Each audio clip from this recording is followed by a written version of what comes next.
सबसे विकास कराता है और ऐसा ही सांसद भी देने जा रहे हैं कृपा शंकर के रूप में।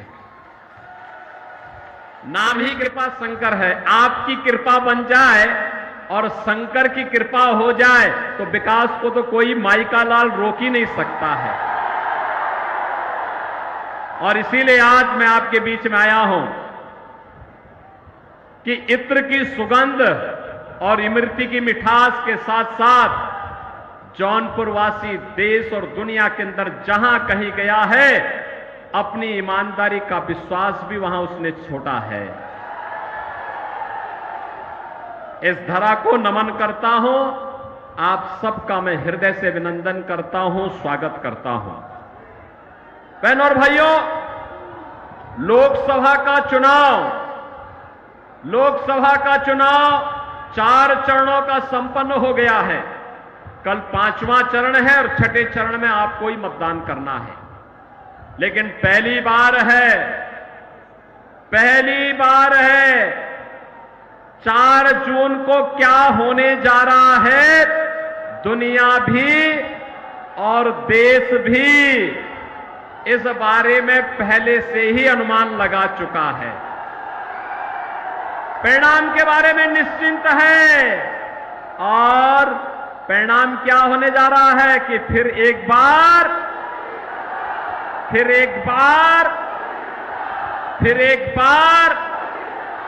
और अब की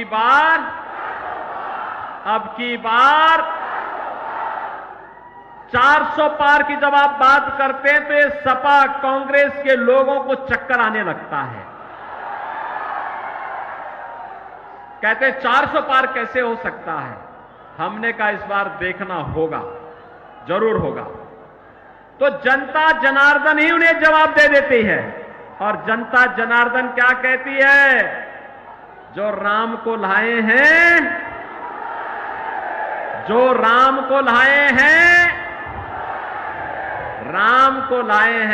बहनों और भाइयों, भारत के इतिहास की सबसे महत्वपूर्ण घटना जो दुनिया के लिए असंभव था, जो कांग्रेस के लिए असंभव था, जो समाजवादी पार्टी के लिए असंभव था, मोदी जी ने संभव बनाया। 500 वर्षों का इंतजार समाप्त करवा करके अयोध्या में रामलला को विराजमान करवा दिया। अब मुझे बताओ, आप में से कितने लोग राम भक्त हैं? राम भक्त अपना हाथ खड़ा करो और हाथ नीचे कर लो। आप में से कितने रावण के भक्त हैं? रामद्रोही कितने हैं? कोई है क्या रामद्रोही? कोई भी अपने को रामद्रोही नहीं कहेगा, राम विरोधी नहीं कहेगा। लेकिन बहनों और भाइयों, आज भी रावण समाप्त नहीं हुआ है। कांग्रेस और समाजवादी पार्टी के रूप में उसका जिन्न आज भी मौजूद है। आप मुझे बताओ, इनके कारनामे तो रावण जैसे ही है। आप सोचो, कांग्रेस ने अपने समय में क्या कहा राम हुए ही नहीं। इनके एक बुद्धिदाता कहते हैं, क्या कहते हैं? कहते राम का मंदिर भारत में नहीं बनना चाहिए। और समाजवादी पार्टी तो उससे भी 2 कदम आगे, राम भक्तों पर तो गोली चलाई थी। और उसके बाद अब इनके महासचिव क्या कहते हैं? कहते राम मंदिर बेकार बना है। अरे भाई, प्रभु राम की कृपा जब तुम पे हो ही नहीं रही है तो तुम तो ऐसा ही कहोगे। और देश कहता है, हो हई वही जो राम रसी राखा, होगा वही जो रामलला चाहेंगे। और रामलला तो अपने भक्त मोदी को तीसरी बार भारत की सत्ता सौंपने का निर्णय ले चुके हैं। और इसलिए बहनों और भाइयों, ये चुनाव तो राम भक्तों के बीच में और रामद्रोहियों के बीच में है। एक तरफ रामद्रोही है, ये लोग देश के खिलाफ विद्रोह कर रहे हैं, गरीबों के साथ, महिलाओं के साथ, नौजवानों के साथ, किसानों के साथ, व्यापारी के साथ, बेटी के साथ, इन सब के साथ इन्होंने द्रोह किया। इनके हकों पे डकैती डाली। इनके समय में गरीब भूख से मरता था, बेटी और व्यापारी सुरक्षित नहीं थी, देश के अंदर जगह जगह आतंकी वारदातें होती थी। और जब आतंकवाद पर हम इनके खिलाफ बोलते थे कि भाई ये आतंकवाद की समस्या का समाधान करो, तो कहते थे हम क्या करें, लाचार होते थे, कहते थे आतंकवादी तो सीमा पार के हैं। बहनों और भाइयों, आज आतंकवाद समाप्त, देश की सीमाएं सुरक्षित, दुनिया के अंदर भारत का सम्मान बढ़ा है। अब तो पटाखा भी जोर से फट जाए ना तो पाकिस्तान सफाई देता कि भैया मेरा हाथ नहीं है, मुझे माफ करना, मैं इसके पीछे नहीं हूं।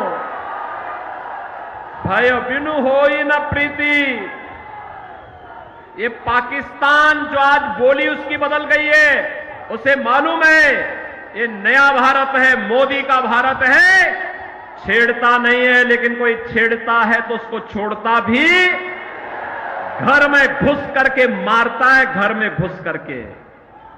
ऐसे ही आप देखो ये समाजवादी पार्टी के मुखिया क्या क्या बातें करते हैं भैया, आप देख रहे हो ना इनके हाल। यानी राम भक्तों पर गोली चलाते थे, लेकिन आतंकवादियों को, जिन्होंने काशी में संकट मोचन मंदिर पर हमला किया, अयोध्या में राम जन्मभूमि पर आतंकी हमला किया, उन आतंकवादियों के मुकदमों को ये वापस लेते हैं। राम भक्त कल्याण सिंह जी जो प्रदेश के पूर्व मुख्यमंत्री थे, उनकी मृत्यु होती है, संवेदना के एक भी शब्द नहीं। और अभी पूर्वांचल का एक दुर्दांत माफिया मरा था, उसके घर मातम मनाने के लिए चले गए। माफिया और समाजवादी पार्टी का चोली दामन का संबंध है, ये अलग हो ही नहीं सकता है।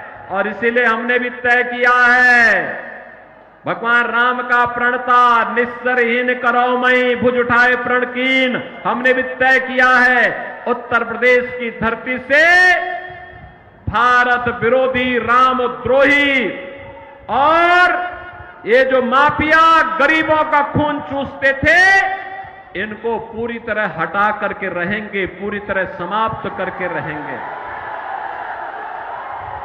और इसीलिए आज मैं आया हूं आपसे कहने के लिए, हर राम भक्त भाजपा के पक्ष में है, हर राष्ट्र भक्त भाजपा के पक्ष में है।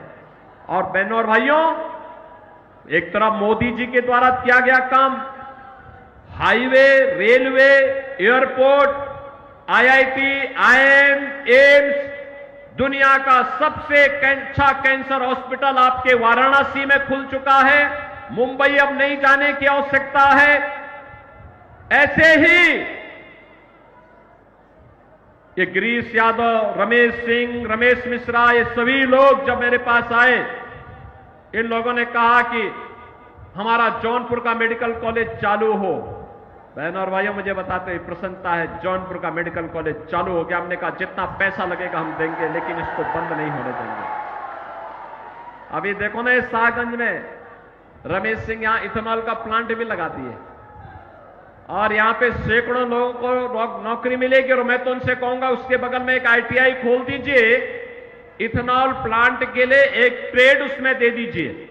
आप देखना यहां के लोग दुनिया के अंदर नौकरी भी प्राप्त करेंगे।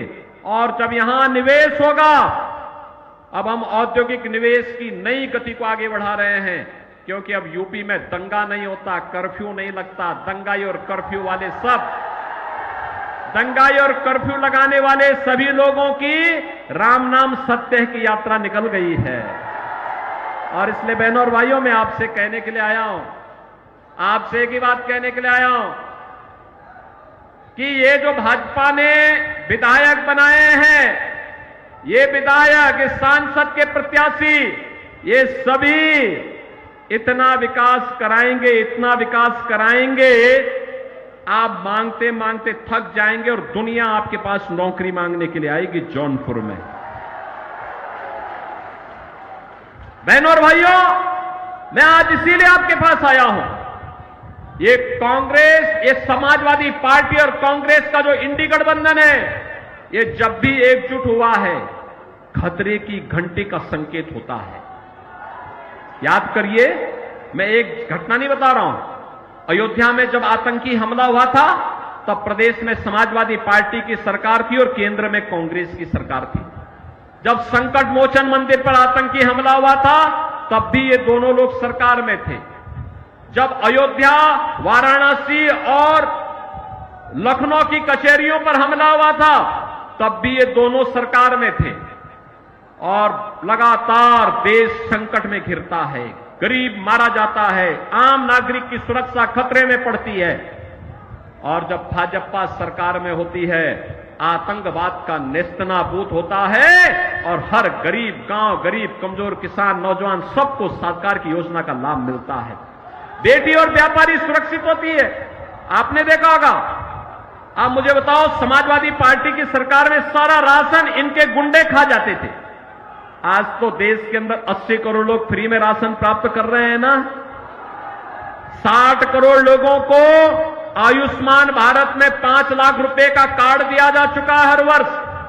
और एक व्यवस्था और कर दी गई, यहां पे हमारा विधायक, पूर्व विधायक, सांसद, पूर्व सांसद या कोई पदाधिकारी या पीड़ित भी अगर एक पत्र मुझे लिख देता है कि मैं बीमार हूं, उपचार की व्यवस्था नहीं हो पा रही है, पैसा उपचार में ज्यादा खर्च हो रहा है, मैं कहता हूं एस्टीमेट भेजो। डीएम से कहता हूं तीसरे दिन आप इसकी रिपोर्ट भेज दीजिए और उसके अकाउंट में सीधे पैसा भेज देते हैं।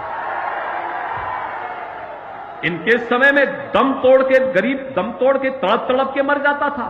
कोई पुरसा हल नहीं था, कोई पुरसा हल नहीं था।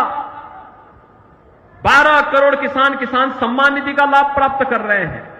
12 करोड़ गरीबों के घर में शौचालय बन गए हैं। 10 करोड़ गरीबों के घर में रसोई गैस का सिलेंडर पहुंच गया है। और हमने तो व्यवस्था की है, दाल ही नहीं तड़के वाली दाल देंगे। अब तो हमने व्यवस्था की है, होली और दीपावली को फ्री में रसोई गैस का सिलेंडर, भरा हुआ सिलेंडर दे रहे हैं। 4 करोड़ गरीबों के मकान बन गए हैं। और मोदी जी ने घोषणा की है 70 वर्ष से ऊपर के जितने भी गरीब होंगे, जितने भी बुजुर्ग होंगे, जो भी होगा बुजुर्ग, उसको हर वर्ष 5 लाख रुपए स्वास्थ्य बीमा का मिलेगा, स्वास्थ्य के लिए फ्री में उपचार। और बाकी जितने गरीब मकान के लिए बचे होंगे, अभी से सूची तैयार करिए, सबको एक एक मकान मिलेगा। नल भी है, हर घर में नल भी है और नल में जल भी आ रहा है। इसकी व्यवस्था भी पुख्ता कर ली गई है। और इसलिए बहनों और भाइयों, हम सब आपके बीच आए हैं। ये कांग्रेस और समाजवादी पार्टी एक खतरनाक मंशा से आपके बीच आई है। इनकी खतरनाक मंशा सुनेंगे आप क्या है?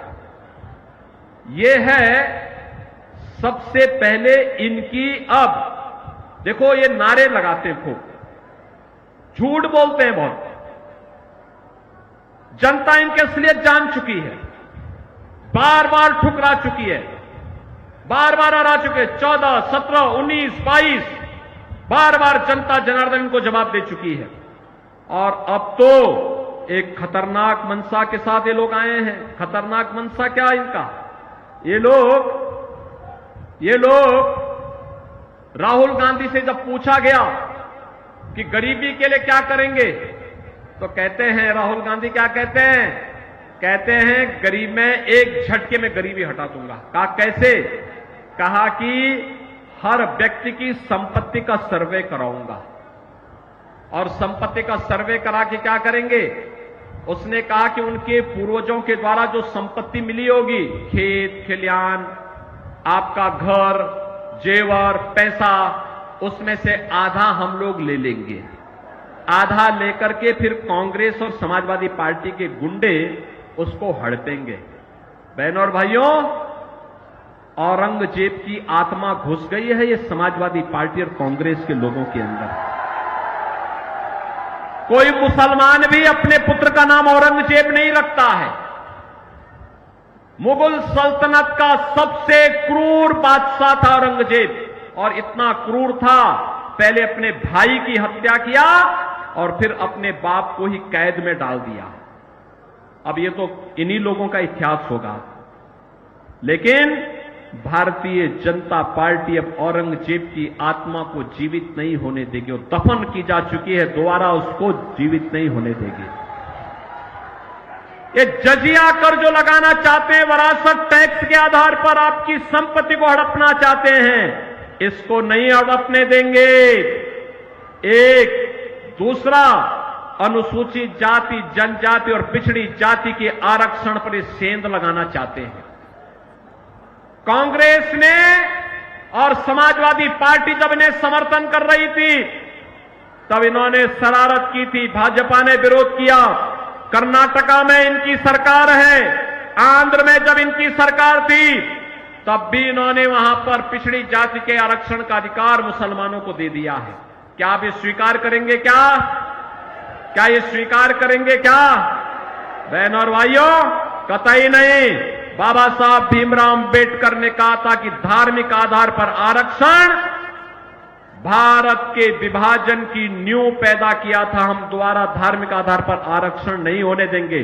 अनुसूचित जाति, जनजाति और पिछड़ी जाति को मिलने वाला आरक्षण मिलेगा, महिलाओं को मिलने वाला आरक्षण मिलेगा। लेकिन कोई मुसलमान ये चाहता है कि मुस्लिम होने के कारण उसको आरक्षण मिले, कभी नहीं मिलेगा, कभी नहीं मिलेगा। हिंदुओं का आरक्षण कभी कोई नहीं ले जा सकता। और इसलिए आज मैं आपके पास आया हूं आपसे कहने के लिए, भारतीय जनता पार्टी ने कृपा शंकर जी को आपको बीच में उतारा है। नाम ही कृपा शंकर है। आपकी कृपा हो जाएगी तो शंकर की कृपा स्वयं ही जौनपुर में हो जाएगी। सहमत है ना? सभी लोग सहमत है ना? सपोर्ट करेंगे? कृपा शंकर जी को भारी बहुमत से विजयी बना के भेजेंगे। देखो, इनके पास लंबा अनुभव है, इनकी बहुत लंबी पहुंच भी है और ये जौनपुर को मुंबई जैसा चमका देंगे। और इसीलिए मैं आपके पास कहने के लिए आया हूं, अरे इनको तो हम लोग लेके आए हैं यहां पर कि जौनपुर की भी किस्मत खुलनी चाहिए। हमारा जौनपुर जो पहले इत्र और इमरती के लिए विख्यात था, अपनी ईमानदारी के लिए विख्यात था, देश के कई वैज्ञानिक इस हमारे जौनपुर ने दिए हैं। आखिर इस जौनपुर के विकास पर काली ग्रहण समाजवादी पार्टी और कांग्रेस ने जो लगाया है, इससे उभारने की आवश्यकता है। इसीलिए हमने उनसे कहा कि चलो जौनपुर में अब आपकी जन्मभूमि है, जननी और जन्मभूमि से बढ़कर के कुछ नहीं हो सकता है। आप आइए, वहां के विकास के सारथी बनिए। और इसीलिए इनको यहां लेके आए हैं। आप इनको जिता के भेजेंगे? आपका आशीर्वाद, वोट रूपी आशीर्वाद मिलेगा। मोदी जी को तीसरा कार्यकाल मिलेगा ना? जो देश की आवाज है, कि जो राम को लाए हैं हम उनको लाएंगे। आप भी लाएंगे यहां से कृपा शंकर को लेके आ जाएंगे ना? कृपा शंकर सिंह जी भारी बहुमत से विजयी बनकर के जाएंगे। दोनों हाथ ला करके बोलो, जहां तक आवाज जा रही है। गर्मी है भैया, तो गर्मी में तो इतना होना ही है। दोनों हाथ ला करके दोनों हाथ ला करके मेरे सामने बोलो, जिताएंगे। कृपा शंकर जी भारी बहुमत से विजयी बनकर के जाएंगे। लेकिन इसके लिए आपको घर घर जाना होगा, कमल खिलाना होगा। सहमत हैं? सभी लोग सहमत हैं? अगर आप सहमत हैं तो फिर मैं भी आपके साथ सहमत हूं। आप जितना अधिक वोटों से जिताएंगे, सुरक्षा और विकास की उतनी बड़ी जिम्मेदारी हमारे ऊपर भी आ जाएगी। सब लोग सहमत है ना? अब कोई दिक्कत तो नहीं है ना? कहीं कोई समस्या, कोई दिक्कत? तो फिर 25 मई को चुनाव के दिन पहला काम मतदान, और फिर सहमत हैं? करेंगे? घर घर जाएंगे, कमल खिलाएंगे। जिन लोगों ने पानी के लिए तरसाया था उनकी जमानत जब्त करवाएंगे। जिन्होंने राम मंदिर का विरोध किया उनकी जमानत जब्त करवाएंगे। जो आतंकवाद और नक्सलवाद के समर्थक हैं, इनकी जमानत जब्त करवाएंगे। जिन लोगों ने अराजकता और दंगाइयों और कर्फ्यू लगाने वालों का समर्थन किया है, उनकी जमानत जब्त कराएंगे। जो राम भक्तों का अपमान करते हैं और माफियाओं के मरने पर मातम मनाते हैं, उन लोगों की जमानत जब्त करवाएंगे। तो फिर मेरे साथ बोलेंगे, भारत माता की, भारत माता की, भारत माता की जय श्री राम, जय जय श्री राम।